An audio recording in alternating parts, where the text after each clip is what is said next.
पुंछ में sink welfare board में national flag day के मौके पर एक प्रोग्राम का इनेकाद किया गया, जिसमें additional deputy commissioner Tahir Mustafa Malik ने तिरंगा झंडा फहराया और इस दिन की अहमियत के बारे में लोगों को बताया। वहीं इस दौरान कुछ कारवां भी रवाना किए गए जो शहीद सैनिकों की बीवियों और ड्यूटी के दौरान माजूर हुए सैनिकों की मदद के लिए रकम जमा किए जाएंगे। एनुअल फ्लैग डे दिसंबर 7 को पूरे हिंदुस्तान में मनाया जाता है।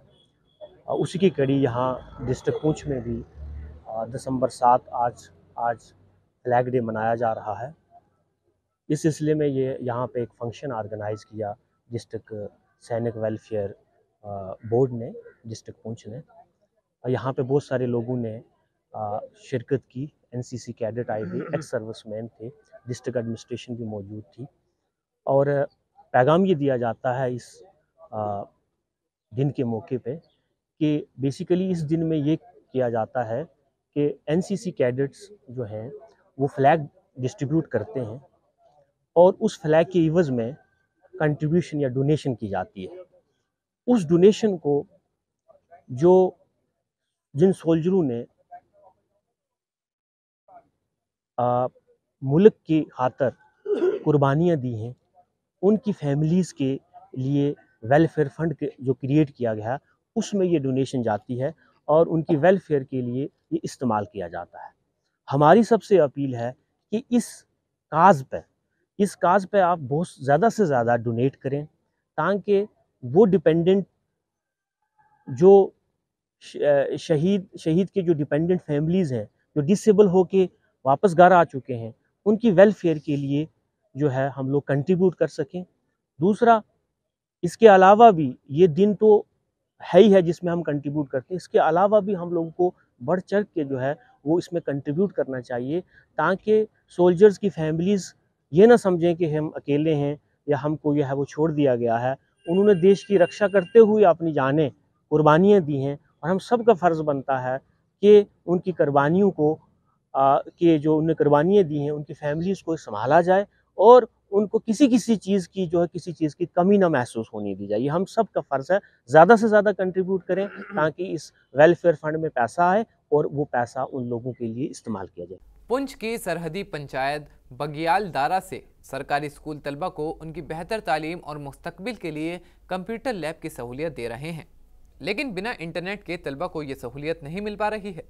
इसी को लेकर तलबा और उनके पेरेंट्स और साथ ही असातिज़ा ने सरकार और ज़िला इंतज़ामिया से इंटरनेट सहूलियत फराहम कराने की अपील की है। पहले गोलाबारी होते थे तब हमारे मम्मा पापा भी घर से ऐसे नहीं भेजते थे कि डर के मारे कि गोले ना शुरू हो जाए। हमारे टीचर भी बहुत डर के मारे ऐसे बहुत डरते थे, लेकिन आज भी हम अमन से पढ़ भी रहे हैं और हमारे टीचर भी बहुत खुश हैं।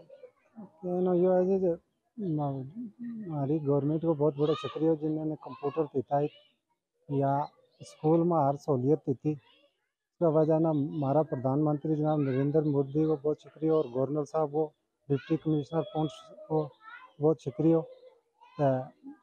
हमारा स्कूलों में ठीक ठाक तालीम है, टीचर जो टेम टेम आवे, अपने टेम पर आवे और अपने टेम पर जे।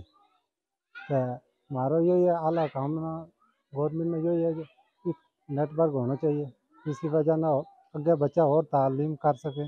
सर हम प्राइम मिनिस्टर मोदी का बहुत ही थैंकफुल हैं। हमारे यहाँ जो हमारा स्कूल है बिल्कुल एलओसी के ऊपर वाक़ा है, लेकिन एलओसी के बावजूद भी यहाँ पे कंप्यूटर और लगे हुए हैं, 4 कंप्यूटर लगे हुए हैं और लाइब्रेरी है, यहाँ पे कंप्यूटर लैब मौजूद है और सारी फैसिलिटीज़ हो रही हैं। जब से सीज़ फायर हुआ है हमारे बच्चों को बहुत बड़ा फ़ायदा हो रहा है पढ़ाई का।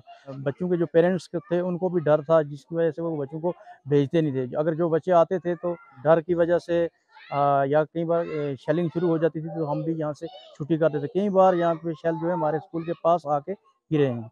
फिट हुआ है सीज़ फायर का, तो हम चाहते हैं कि सीज़ फायर कंटिन्यू इसी तरह रहे ताकि बच्चों को फ़ायदा हो। लोकल फौज तो बहुत कोऑपरेट करती थी, बट अगर अमन होगा तो सब कुछ है, अमन नहीं है तो कुछ नहीं है।